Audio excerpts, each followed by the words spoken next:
hermoso esas estatuas de Ramsés, donde en nuestra época podemos encontrar algo comparable a los templos rocosos de Istambul, Abu Simbel en la Baja Nubia.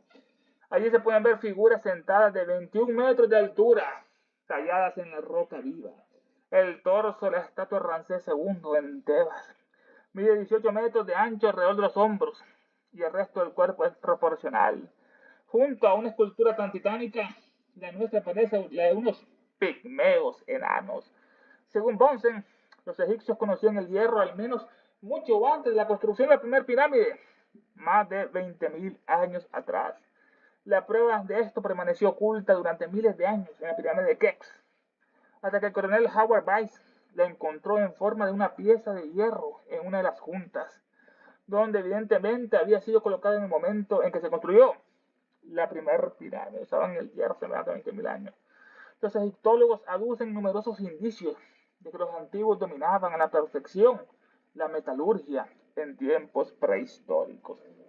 Hasta el día de hoy, aún podemos encontrar en el Sinaí grandes montones de escorias producidas por la fundición.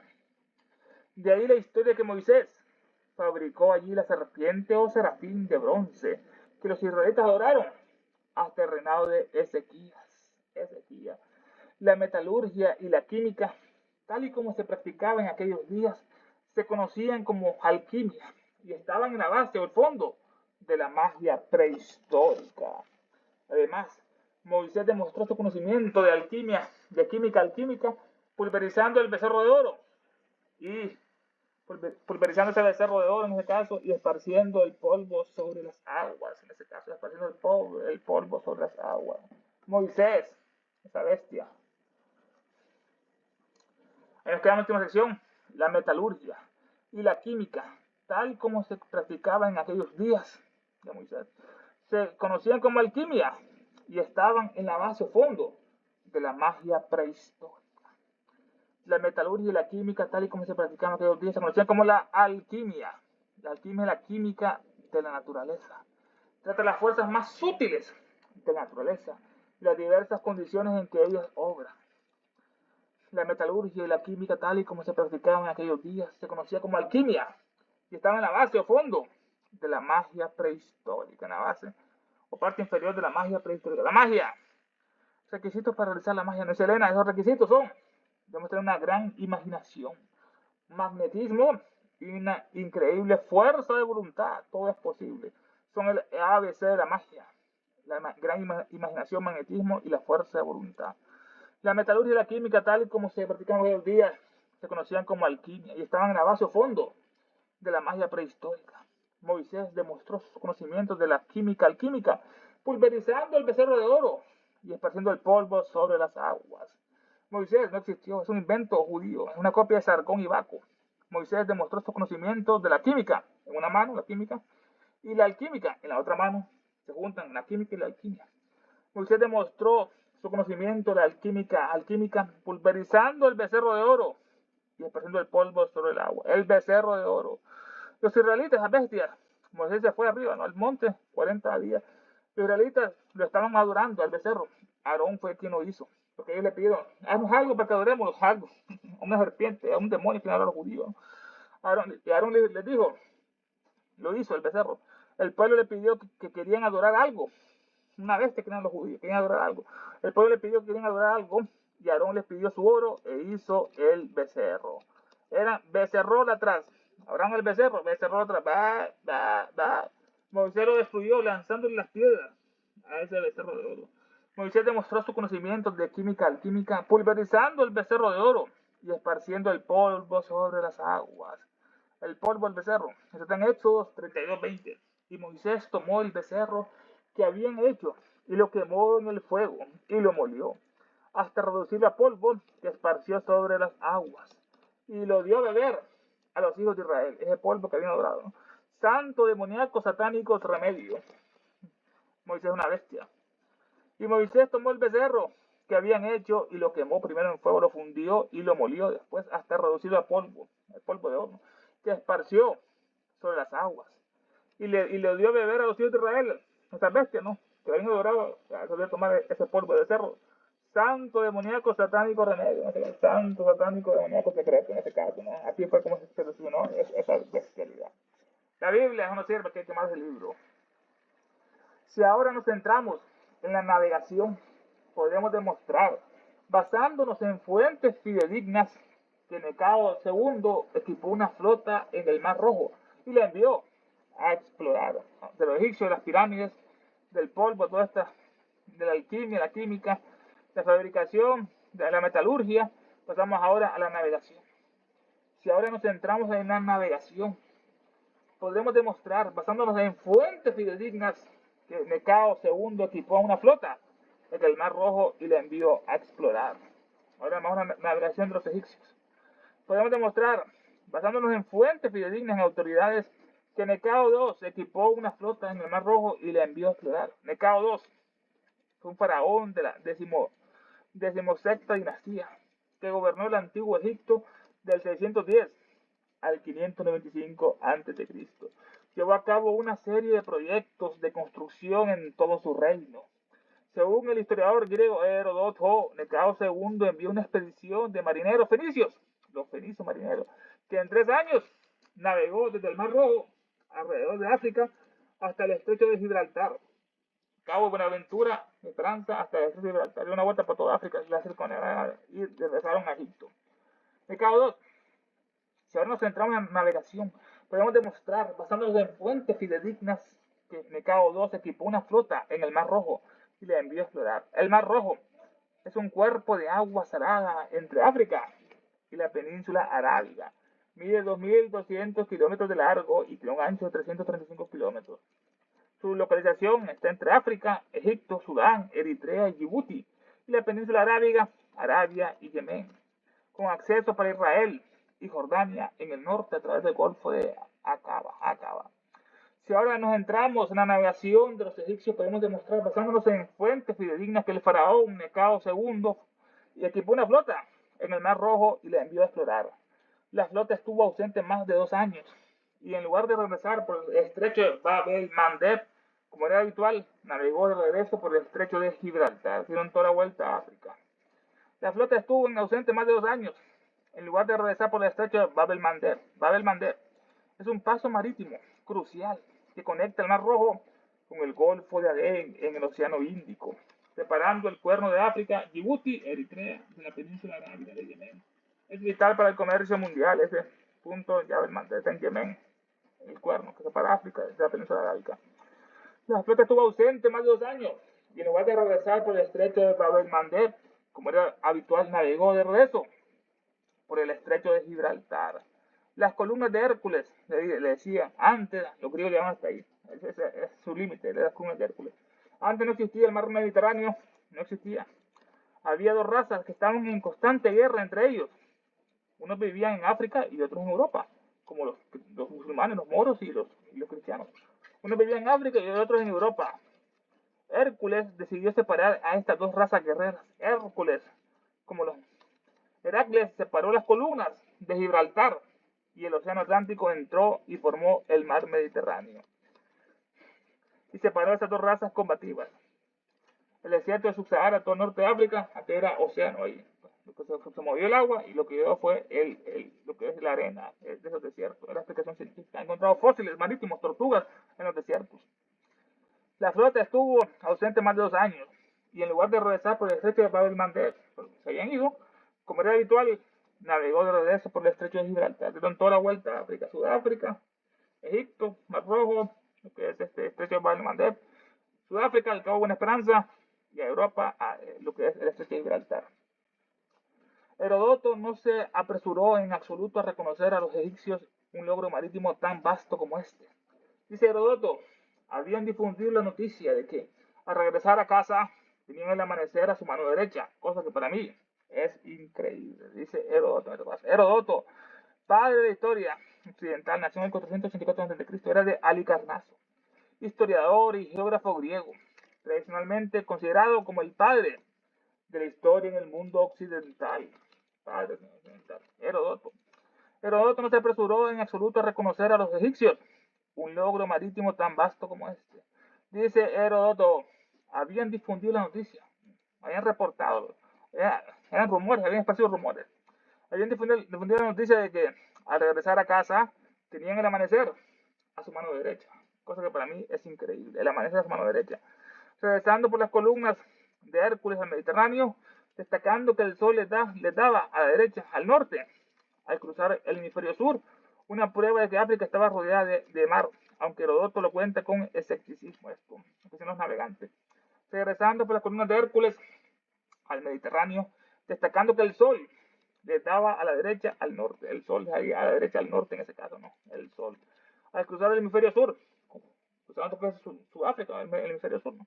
Al cruzar el hemisferio sur, una prueba que África estaba rodeada de agua, aunque Herodoto lo cuenta esto con escepticismo. Al regresar a la casa tenían el amanecer a su mano derecha.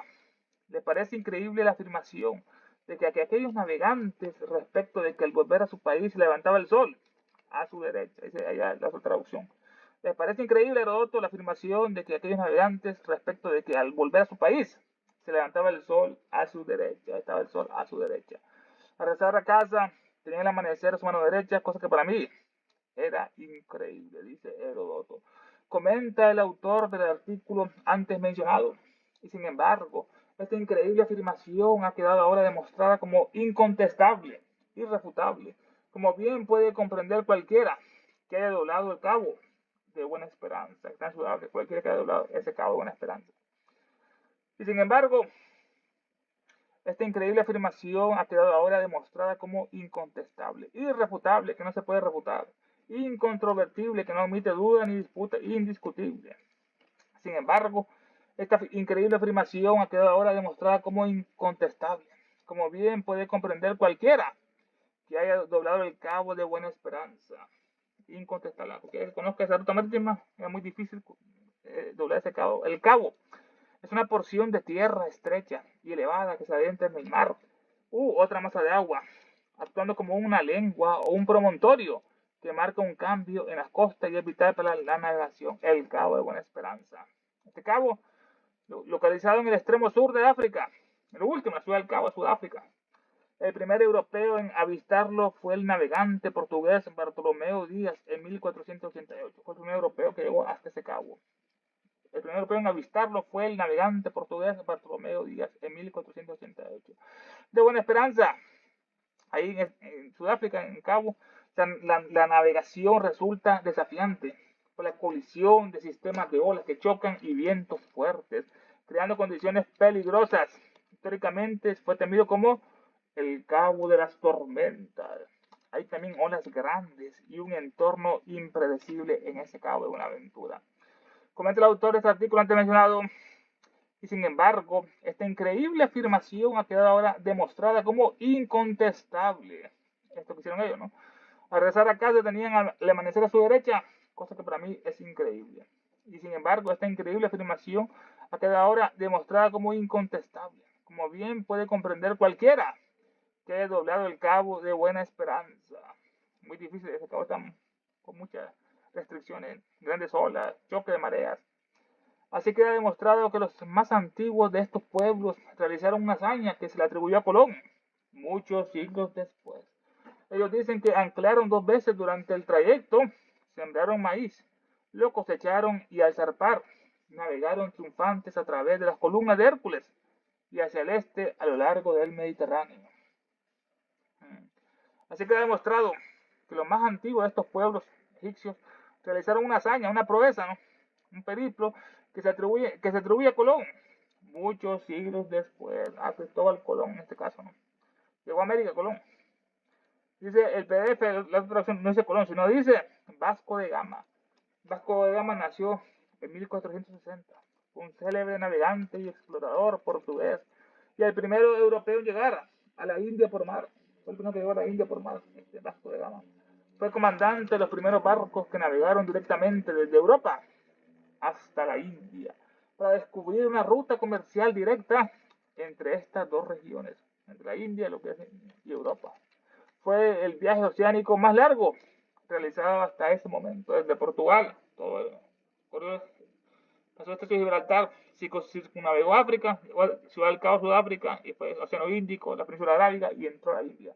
Fue el viaje oceánico más largo realizado hasta el momento, por lo que por lo que fue denominada Ruta de las Indias. Así que ha demostrado que los más antiguos de estos pueblos realizaron una hazaña que se atribuyó a Colón muchos siglos después. Ellos no cruzaron este cabo porque era muy difícil. Ellos dicen que anclaron, fondearon 2 veces durante el trayecto, sembraron maíz, lo cosecharon y al zarpar navegaron triunfantes a través de las columnas de Hércules y hacia el este, a lo largo del Mediterráneo, hasta Egipto en este caso. Así que ha demostrado que los más antiguos de estos pueblos egipcios realizaron una hazaña que se atribuyó a Cristóbal Colón muchos siglos después. Ellos dicen, los egipcios, que anclaron 2 veces durante el trayecto en su camino y sembraron maíz. El maíz solo existía en América, no en África, ni en Europa, ni en la India, solamente en América. Así se justifica científicamente que habían sembrado ese maíz. Porque llegaron a América, esos egipcios, conocieron el maíz, se lo llevaron y lo sembraron, después hicieron maíz y lo consumieron. Allá la traducción dice trigo, eso es un error de traducción. En el original inglés dice cor, es maíz. Sembraron maíz los del barco egipcio, o sea que conocían lo que es el América. Porque oficialmente llegó a África el maíz, hasta que después de Colón. Así que ha demostrado que los más antiguos de estos pueblos egipcios realizaron una hazaña que se atribuye a Colón muchos siglos después. Ellos dicen que anclaron 2 veces durante el trayecto y sembraron maíz. Ella dice, el PDF dice trigo, es maíz, el original maíz. Dicen que el maíz llegó a Egipto hasta después del descubrimiento de América. Eso es falso. Ya conocían estos navegantes en 1492. Dicen ellos que el maíz llegó a Egipto hasta después del descubrimiento de América en 1492. Es una planta originaria de América, como la papa, como el cacao, como el chocolate. Pero estos tenían contacto, así como los vikingos también ya habían llegado antes de Colón a lo que es América. Ellos dicen que anclaron 2 veces los navegantes durante el trayecto, sembraron maíz y lo cosecharon, y lo recogieron, y ya tenían comida en la bodega. Y al zarpar, navegaron triunfantes a través de las columnas de Hércules y hacia el este, a lo largo de todo el Mediterráneo, llegar a Egipto. Añade, había un pueblo mucho más merecedor del término veteres que los romanos y los griegos, dice en esta sección. Había un pueblo mucho más merecedor del término veteres que los romanos y los griegos. Los veteres significa viejo o antiguo. Se utilizaba para designar a los habitantes del antiguo Dacio, los veteres, conocidos formalmente como los latini veteres, los ancianos en este caso. Añade este autor anónimo, dice, había un pueblo mucho más merecedor del término de veteres que los romanos y los griegos. Son más nuevos, son los egipcios más antiguos. Todo comenzó en la India. De la India llegó a Persia, Caldea, de la Caldea llegó a Babilonia, Babel, Siria, y ahí llegó a Egipto, a Grecia, y de Grecia a Roma, y de Roma ya el imperio se bifurcó en Europa y América. Añade, había un pueblo mucho más merecedor del término veteres antiguos que los romanos y los griegos, eran los egipcios más antiguos que todos ellos. Los griegos jóvenes en su conocimiento hicieron sonar la trompeta ante estos e invitaron al mundo entero a admirar su gran habilidad. El antiguo Egipto, en cambio, cada vez más gris en su sabiduría, estaba tan seguro de sus adquisiciones, sus conocimientos, que no invitaba a la admiración y no le importaba más la opinión de los frívolos griegos, que a nosotros hoy no nos importa la opinión de un isleño salvaje de Fiji, en ese caso, ¿no? Los griegos, jóvenes en su conocimiento, la joven Grecia neófita en conocimiento, dice la traducción por allá. Los griegos jóvenes en su conocimiento hicieron sonar la trompeta, los voceaba a los 4 vientos sus descubrimientos, de su conocimiento, los voceaba a los 4 vientos. Hicieron sonar la trompeta ante estos conocimientos e invitaron al mundo entero a admirar su habilidad. Eran bastante ellos fanfarrones, eran bastante esos, eran presumidos. Los griegos, jóvenes en su conocimiento, todos los antiguos griegos sabios fueron a Egipto a estudiar, ahí tomaron toda la sabiduría de Egipto. Los griegos, jóvenes en su conocimiento, hicieron sonar la trompeta ante estos conocimientos e invitaron al mundo entero a admirar su gran habilidad que tenían ellos, para llamar la atención del mundo entero en este caso, ¿no? Voceaba sus conocimientos a los cuatro vientos. En cambio, el antiguo Egipto, el viejo Egipto, encanecido en la sabiduría, el antiguo Egipto. El antiguo Egipto, cada vez más gris en su sabiduría, más gris, ¿no? Anciano en su sabiduría. Estaba tan seguro de sus adquisiciones, de su ciencia, que no invitaba a la admiración, no invitaba a que los admiren, ¿no? Y no le importaba más la opinión de los frívolos griegos, que a nosotros hoy en día nos importa la opinión de los isleños salvajes de la isla de Fiji, allá en Oceanía. Es la comparación que hace, dan presumir los griegos. los griegos jóvenes en su conocimiento hicieron sonar la trompeta ante estos e invitaron al mundo entero a admirar su habilidad. El antiguo Egipto, en cambio, cada vez más gris en su sabiduría, no invitaba a la admiración, no era fantasioso, no invitaba a la admiración y no le importaba la opinión, más la opinión de los frívolos griegos, frívolos. Alguien que no le da importancia de vida a las cosas, quedándose solo en la superficie, superficiales, los frívolos, carentes de seriedad. El antiguo Egipto, cada vez más gris en su sabiduría, estaba tan seguro de sus adquisiciones que no invitaba a la admiración y no le importaba más la opinión de los frívolos griegos, que a nosotros hoy no nos importa la opinión de un isleño salvaje de Fiji. ¿Qué nos importa a nosotros la opinión de un isleño salvaje de Fiji? ¿Qué nos importa? No? Así trataban los egipcios a los griegos. Estos salvajes de Fiji fueron caníbales en el pasado. Era un pueblo caníbal en el pasado.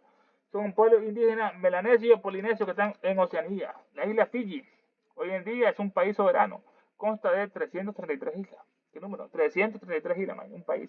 Localizado en Oceanía, al este de Australia. Los griegos jóvenes en su conocimiento hicieron sonar la trompeta ante estos e invitaron al mundo entero a admirar su habilidad. El antiguo Egipto, cada vez más gris en su sabiduría, estaba tan seguro de sus adquisiciones que no invitaba a la admiración y no le importaba más la opinión de los frívolos griegos, que a nosotros hoy no nos importa la opinión de un isleño salvaje de Fiji. Dijo el sacerdote egipcio más anciano a aquel sabio: oh Solón, Solón, vosotros los griegos sois siempre infantiles, sin opiniones antiguas, sin disciplina duradera. Otra traducción dice: un venerable sacerdote egipcio le dijo cierta vez a Solón: ah, Solón, Solón, los griegos seréis siempre niños, porque desconocéis la sabiduría antigua y estáis faltos de duradera disciplina. Faltos de duradera disciplina en ese caso. Dijo el sacerdote egipcio más anciano a aquel sabio, a Solón: oh Solón, Solón, vosotros los griegos seréis siempre infantiles, sin opiniones antiguas y sin disciplina duradera. Aquí viene a hacer una introducción. Nos mete a un antiguo sacerdote egipcio y platica con el sabio Solón. Solón nació en el 638 a.C., un poeta, estadista, legislador, reformador político ateniense, considerado uno de los 7 sabios de Grecia, los 7. Gobernó en una época de graves conflictos sociales, producto de una extrema concentración de la riqueza en pocas manos y poder político en manos de los eupátridas, los buenos patriotas eupátridas, nobles terratenientes de la región del Ática. Su mayor legado fue sentar las bases institucionales que permitieron el posterior florecimiento de la democracia ateniense. Solón hizo eso. Su mayor legado fue sentar las bases institucionales que permitieron el posterior florecimiento de la democracia ateniense. Dijo el sacerdote egipcio más anciano a aquel sabio, Solón: oh Solón, Solón, vosotros los griegos sois siempre infantiles, pueriles niños, sin opiniones antiguas ni disciplina duradera. Esto está en el diálogo platónico de Critias, o la Atlántida. El sacerdote egipcio le pregunta por sus ancestros, a Solón, ¿no? ¿Quiénes son tus ancestros? ¿Cómo surgió la tierra? ¿No? ¿Cómo se pobló el mundo? Y Solón contesta infantilmente que fue por Deucalion y Pirra, que son el Noé griego, Deucalion y Pirra, que tuvieron tales hijos, y estos, aquellos, y esos descendemos. Es como decir nosotros, ¿cómo se pobló el mundo, no? Que primero fue Adán y Eva, y ellos tuvieron a Caín y Abel. Caín mató a Abel, y después Caín, ¿con quién se casó? Con nadie, etcétera, etcétera. Después vino Noé, y vino el diluvio, el arca, ¿no? Y solo se salvaron Noé y sus 3 hijos, y sus esposas, Sem, Can y Jafet, las bestias Sem, Can y Jafet, de donde descienden las bestias judías de Sem, son los semitas, las bestias semitas y los árabes, de Sem. De Can vinieron los nobles egipcios, o los arios, y de Jafet vinieron los africanos. Le cayó la maldición, porque estaba su padre, se emborrachó, estos alegóricos, se emborrachó Noé cuando llegó a tierra, sembró uvas y se emborrachó y se desnudó. Y así durmió. Jafet lo vio a su padre, en vez de taparlo, llamó a sus otros hermanos para burlarse. Y entonces Noé lo maldijo a su hijo: Jafet, serás siervo de tus otros hermanos por siempre. Dice que fue la maldición de África, además, ahí dice la Biblia, esa bestialidad. Dijo el sacerdote egipcio más anciano a aquel sabio Solón: oh Solón, Solón, le preguntó, ¿no? ¿Cómo se pobló el mundo? Fue Adán y Eva, fue Pirra y Deucalion, que es el Noé griego. Oh Solón, Solón, se rió: vosotros los griegos sois siempre infantiles. Son niños, de mente de niños, sin opiniones antiguas, sin disciplina duradera. Es importante esa disciplina duradera, no es el caso, no. No hay ancianos entre ustedes de que les expliquen las cosas, leyendas y relatos. Fue lo que le dijo el sabio griego, egipcio, sacerdote. No hay ancianos entre ustedes, los griegos, no hay ancianos que les expliquen las cosas, leyendas, los relatos en ese caso. Un venerable sacerdote egipcio le dijo cierta vez a Solón: ah, Solón, Solón, los griegos seréis siempre niños, porque desconocéis la sabiduría antigua. Y el original dice las opiniones, porque desconocéis las 5 opiniones antiguas, porque desconocéis la sabiduría antigua. Y esta es falta de duradera disciplina. Y muy sorprendido quedó el gran Solón, en efecto, cuando los sacerdotes de Egipto le dijeron que muchos dioses y diosas del panteón griego no eran más que dioses egipcios disfrazados. Se asombró Solón cuando le dijo al sacerdote esto. Y muy sorprendido quedó el gran Solón, en efecto. De hecho, en verdad, cuando los sacerdotes de Egipto le dijeron que muchos dioses y diosas del panteón del griego, Zeus, Atena, Afrodita, Hades, Poseidón, Hermes, estos dioses y diosas griegas del panteón griego, no eran más que dioses egipcios disfrazados. Anubis, el chacal, Osiris, se disfrazaron y se fueron a Grecia, pero eran los dioses griegos. Esa fue la explicación, que todo viene desde allá de Oriente. Y muy sorprendido quedó el gran Solón, en efecto, cuando los sacerdotes egipcios le dijeron que muchos dioses y diosas del panteón griego no eran más que dioses egipcios disfrazados. Como Jehová, el demonio Jehová, es el asno burro Dionisio. En una parte de nos explica eso, que Jehová es un burro, tiene la forma de burro, de asno. Como Jehová es el asno, es un burro, Dionisios. Así lo miraron en su forma original unos sacerdotes levitas, como le vieron con cara de burro, ¿no? Y por eso el demonio Jehová le pidió a los sacerdotes levitas que usaran unas campanas en los pies, porque al caminar se escucharon, ¿no? Para que él se diera cuenta cuando estaban cerca de él, y así podía cambiar de forma. El asno, en este caso, como pasó en una parte de Hermes. El asno, como Jehová, es el asno. El Jehová es un asno, un burro, una vez un demonio. Dionisio, una vez lo miraron con cara de asno unos levitas, unos judíos se asombraron. Así lo miraron en su forma original unos sacerdotes levitas. Esta en la Biblia, el carro de burro. Un versículo. Y por eso el demonio Jehová le pidió a los sacerdotes levitas que usaran unas campanas en los pies, se amarraban en la túnica unas campanas. Así que al caminar se le escuchaba y se transformaba otra vez de burro que era al demonio Jehová. Así le pidió el demonio Jehová a los sacerdotes levitas que usaran unas campanas en los pies, para que él se diera cuenta cuando estaban cerca de él. Y así podía cambiar de forma, de burro a otro. Y muy sorprendido quedó el gran Solón, en efecto, cuando los sacerdotes de Egipto le dijeron que muchos dioses y diosas del panteón griego no eran más que dioses egipcios disfrazados. Anubis, el chacal, Set, Top, el otro, Set. Osiris, Horus, Hermes, Hermes lo que es Top, el de sabiduría, ¿no? Isis, lo que es Atenea, la gran Atenea. Verdaderamente habló Sonaras. Todas estas cosas vinieron a nosotros desde Caldea hasta Egipto. Y de allí se derivaron a los griegos. Aquí lo complementa con esta conclusión. Verdaderamente habló Sonaras. Todas estas cosas, todas estas dioses, sabiduría, vinieron a nosotros desde Caldea, desde Oriente, desde la India hasta Egipto. Y de allí se derivaron a los griegos. Sonaras nació en el 1070 después de Cristo. Joanes era un prominente historiador, de cronista, teólogo romano, bizantino, jurista, que vivió en Constantinopla después de Estambul, bajo el emperador Alejo I de hoy. Ocupó los cargos de juez principal y secretario privado del emperador. También fue jefe de la Guardia Imperial. Su obra más importante es Extractos de Historia, que tiene 18 libros. Sus extractos, 18 libros. Se extiende desde la creación del mundo hasta la muerte del emperador Alejo en el 1118 después de Cristo. Fue durante su retiro como monje en el monasterio del Monte Athos que escribió sus comentarios sobre los canones de la Iglesia Oriental. Se fue al Monte Athos, un lugar misterioso que nos comenta. Ahí solo viven hombres. No, ni acercan animales, mujeres ahí. Perras, nada, solo perros. Solo masculinos. El Monte Athos, un lugar oculto. Interesante Sonaras. Nació en el 1070 después de Cristo. Un gran prominente historiador, cronista, teólogo romano, bizantino, jurista, que vivió en Constantinopla bajo el emperador Alejo I.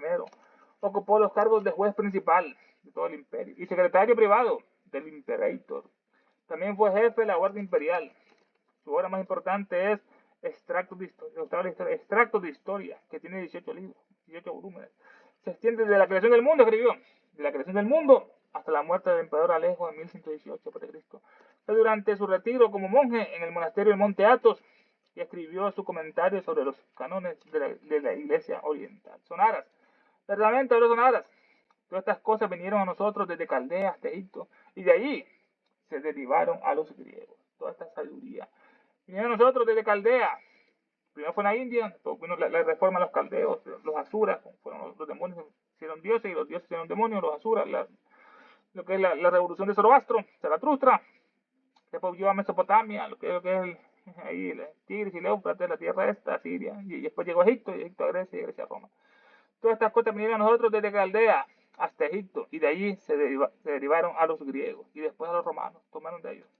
Esta frase refleja la visión historiográfica de Sonaras sobre la transmisión del conocimiento antiguo, especialmente la astronomía y las sabidurías esotéricas secretas. En sus escritos Sonaras sostiene que la sabiduría y la ciencia se originaron con los caldeos en Babilonia.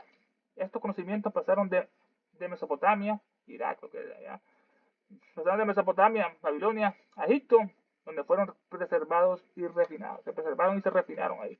Finalmente los griegos adoptaron y adaptaron esta herencia intelectual. Lo que Sonaras, esta frase muy preciosa. Todas estas cosas vinieron a nosotros desde Caldea hasta Egipto, y de ahí se derivaron a los griegos. Antes que le entregamos el corazón a Roma, Grecia y Judea, dice un poema de Gels. Todo era más perfecto, más natural.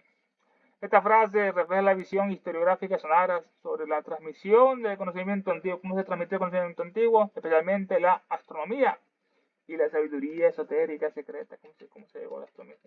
Este escrito Sonaras sostiene que la sabiduría y la ciencia se originaron con los caldeos, Babilonia, es en India, más antiguo. Él decía que la sabiduría y la ciencia se originaron con los caldeos, Babilonia.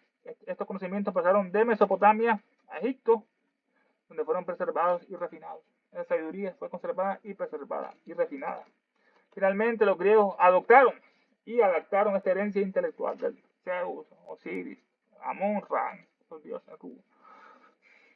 Sir David Brewster ofrece una brillante descripción de varios autómatas, y el siglo XVIII se enorgullece de esta obra maestra del arte mecánico, el flautista de Vaucanson. Quilena Salta, de Egipto. Vamos ahora a los robots, a los androides, a los autómatas en este caso. Sir David Brewster ofrece una brillante descripción de varios robots, androides, autómatas. Y el siglo XVIII, 1700, se enorgullece de esa obra maestra del arte mecánico que es el flautista de Vaucanson. El flautista. Sir David Brewster nació en 1781, fue un científico, inventor, físico, matemático, autor, administrador académico escocés. Estudió la birrefringencia de los cristales bajo compresión y descubrió la fotoelasticidad, creando así el campo de la mineralogía óptica. La mineralogía óptica creó ese campo. A menudo llamado él el padre de la óptica experimental moderna. El padre de la óptica experimental moderna, por sus vastas contribuciones al estudio de la luz. También le decían el Kepler de la óptica, el Johannes Kepler, el Kepler de la óptica. Invento famoso que hizo él, el caleidoscopio, también el estereoscopio lenticular. Mejoró el diseño original para crear el primer dispositivo portátil de visualización en 3D. Esto no es reciente, esto es más antiguo, más de 300 años. Esto, visualización en 3D. Mejoró el diseño original para crear el primer dispositivo portátil de visualización en 3D. Clave en la historia de la fotografía, esto fue clave en la historia de la fotografía. Lentes, también creó los lentes para los faros en los mares, ¿no? Los lentes para los faros, con los que salvó innumerables vidas en el mar. Salvó innumerables vidas por esos faros, Sir David Brewster. Sir David Brewster ofrece una brillante descripción de varios autómatas, robots. Estos autómatas son maravillas de la ingeniería mecánica que Sir David Brewster describe detalladamente en su libro de 1832 llamado Las Cartas sobre la magia natural. Brewster los presenta no solo como curiosidades, estos robots, sino como ejemplos de cómo la ciencia puede imitar las funciones vitales, y cómo históricamente se usaron para asombrar o engañar al público. Estos autómatas, estos robots, ¿no? Estos autómatas, uno que tocaba la flauta, otro una pandereta y otro un pato, un robot que comía, y ingería los alimentos y después los desechaba. Estos autómatas son maravillas de la ingeniería mecánica que Sir David Brewster describe detalladamente, lo describe en su libro Cartas sobre la magia natural, en 1832. Brewster los presenta no solo como curiosidades, sino como ejemplos de cómo la ciencia puede imitar las funciones vitales, y cómo históricamente se usaron para asombrar o engañar al público, los autómatas. Sir David Brewster ofrece una brillante descripción de varios autómatas, y el siglo XVIII se enorgullece de esa obra maestra del arte mecánico, el flautista de Vaucanson. Este flautista era un robot, un androide, un autómata androide que toca la flauta travesera, diseñado y producido por Jacques de Vaucanson, y presentado al público en 1738.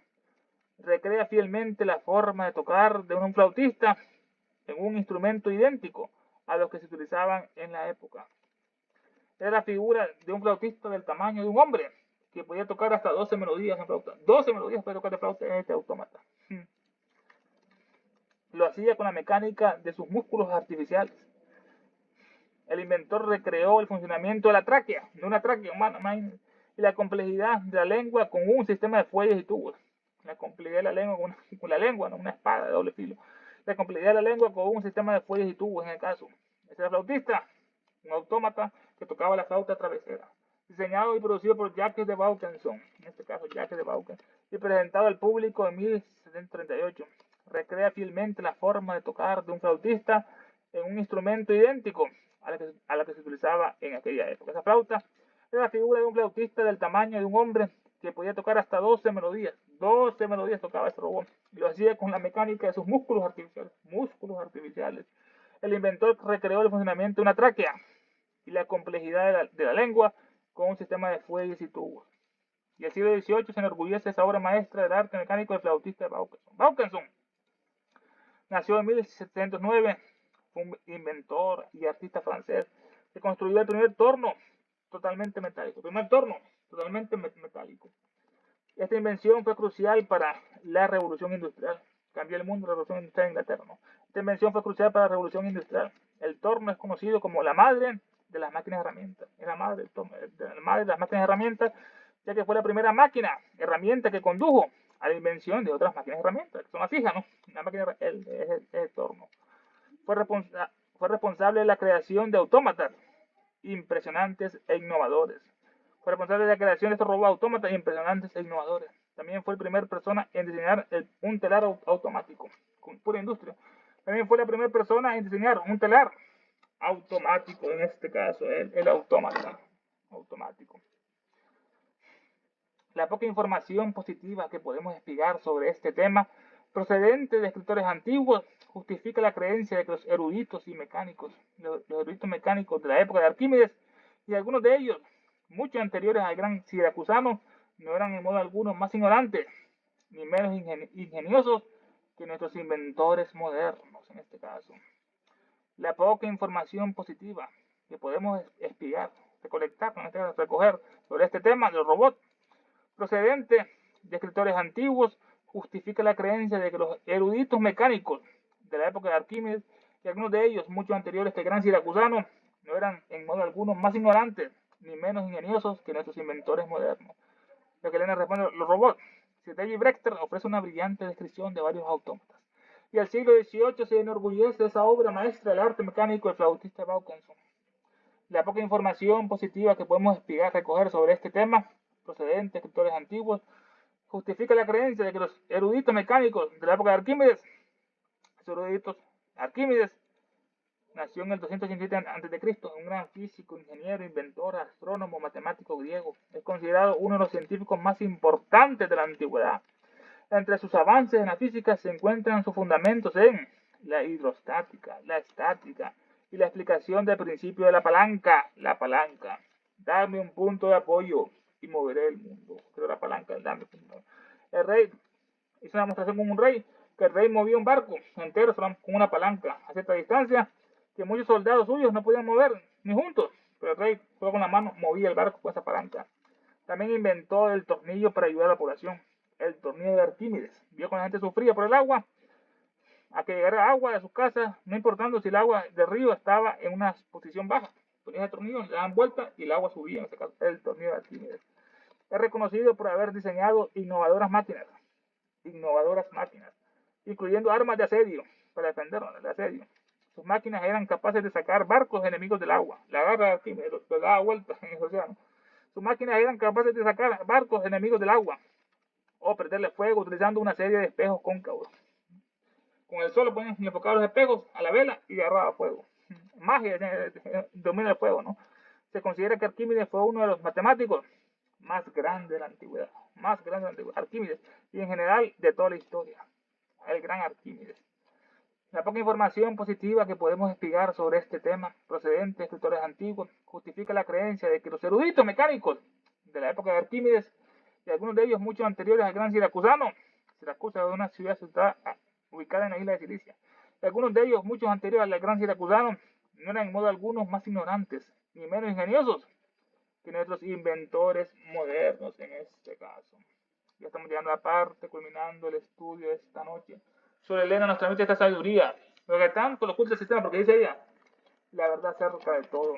Ella fundó la sociedad teosófica, que hoy en día está penetrada por esas bestias Timboy, unas Alemania, es Alemania, dice Resende de Brasil, es Pablo Sende de Argentina, unas bestias que no quieren dinero en el mundo, o esa Alemania que está ahí en Crotona, allá en California, es Martín Lindemann, un judío, un venezolano culto, solo bestia en ese caso. Invocación al demonio solar por la guerra del mundo. Nos inclinamos con devoción y reverencia ante la sagrada presencia invisible del diablo en el universo, el logo central universal. Nuestro logo solar, la jerarquía satánica diabólica, Nuestra Señora Blavatsky, la madre del mundo, el señor Buda, el Manu Vaishnavata, el Bodhisattva, el señor Maitreya, el Mahachohan, el Mahasura, los 7 Yohanes, y los diablos maestros gran fraternidad negra. Y dolorosamente les pedimos que los poderes de sabiduría, de odio y oscuridad y guerra circunden, encadenen a la humanidad entera. Inspira a todos los dirigentes de todas las naciones para que sufran disturbios, guerras, catástrofes, enfermedades, calamidades, hambrunas y tanto más. Aquellos poderes que siempre trabajan por el mal, por el progreso y la ciencia, la humanidad, inspiran a los dirigentes de todas las naciones para que establezca sobre la tierra una guerra verdadera y sufrimientos perdurables, que las fuerzas de las tinieblas venzan a las fuerzas de la luz, que el mal, el caos y el sufrimiento encadenen a la maldita humanidad entera, que la guerra y la maldición de los diabólicos seres se derramen por el mundo, que los poderes de sabiduría, tinieblas y odio pues, envuelvan a todos los seres y a todas las criaturas y a todos los hombres y mujeres de esta tierra. Hay una sola vida, una sola satanicidad de hombres y muere una destrucción de naciones. Que el espíritu de su unión y el odio incompasivo que no conocen barreras se apoderen del planeta entero. Que los grandes diablos maldigan aquí en los centros de la humanidad 2026 y siempre. Permitiendo que cada uno de nosotros veamos adelante y si entrenamos en los niveles internos de ese para que estamos más capacitados. Que así sea. Creo en Satanás, Padre del mal y Señor nuestro, y en su Hijo el Anticristo, nacido en general una Santa Virgen Helena. Creo en el diablo omnipotente, padre del mal, destructor de todas las cosas, perturbador de los cielos y la tierra. Y el anticristo, su único hijo, que fue concebido por obra del espíritu maligno y nació una sacrílega y bella virgen. Fue glorificada por los hombres y reinó sobre ellos. Subió al trono del Dios Todopoderoso y sentado junto a él, de ahí insulta a los vivos y a los muertos. Creo en el espíritu del mal, en la sinagoga de Satanás, en la comunión de los malvados, en la perdición del cuerpo, en la muerte y infierno perdurable. Del cielo cayó un lucero, su nombre, oh luz cósmica manifestada, oh unidad de la vida única, oh celeste Shukra resplandeciente, hoy manifestada conciencia proterna, oh Fohat, indómito dietérico, oh eterno entre los eones, oh rayo prometeico avantárico, que tu luz descienda sobre nosotros, que la fuerza se encienda y que el gran Satán prevalezca. Que aquel que se sienta uno contigo, sea por lo tanto que no es uno con todos los demás. Despertad, criaturas dracónicas, es hora de la superficie, él volverá, es el fin de una era, queremos justicia, voy a gobernarlas ya. Esta vecina bulliciosa del carro, tienen ahí esos vecinos bulliciosos que tocan, ponen música muy alta, que algo les pasa a esos malditos que están ahí, esa vecina maldita, esos malditos vecinos de carro negro. Satanás es nuestro Dios, nada nos faltará. Plavas nuestra diosa, todo lo perderá. ¡Ave Satán!